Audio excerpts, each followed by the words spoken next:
Hey friends, I super duper miss you and wish we were all at school. But since we're not, I thought we could sit out under the stars together and read this next book. So here we go. All right, this one is called The Elves and the Emperor. There was excitement at the palace. Worn out shoes, the emperor sighed. Bring me the old shoemaker. I need new shoes, he cried.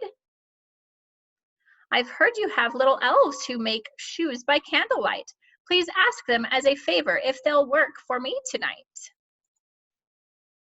I have pajamas made from silk and a nightcap with a feather. So all I need are slippers cut from the softest leather. In return, my wife, the queen, will make the elves new suits. They can wear them to a party with matching pairs of boots. So the shoemaker cut the leather and left it out that night. Then his elves began to stitch and finished by first light. They climbed out of the window and danced and skipped away. They didn't want to be seen when the emperor woke that day. The emperor got up in the morning and went straight to his shelves. What perfect slippers, he exclaimed. Such clever little elves. The emperor was delighted. He was the best dressed man in town. He wore his elegant slippers with his velvet robe and crown. He wore them to the races, on his horse, and on his ship. He wore them to the market when he made a royal trip. He strutted around the market stalls and looked at some bananas.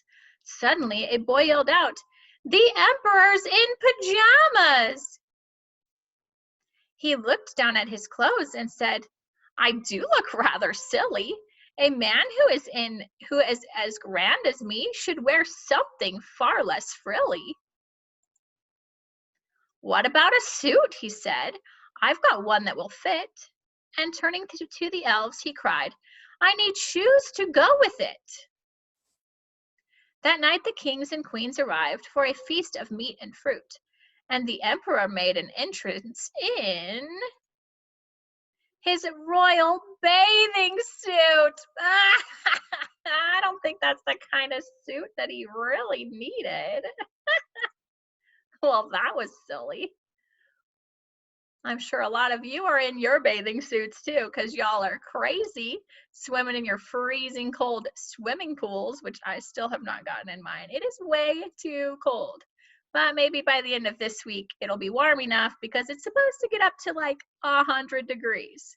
Crazy. All right, guys, have fun swimming. Bye.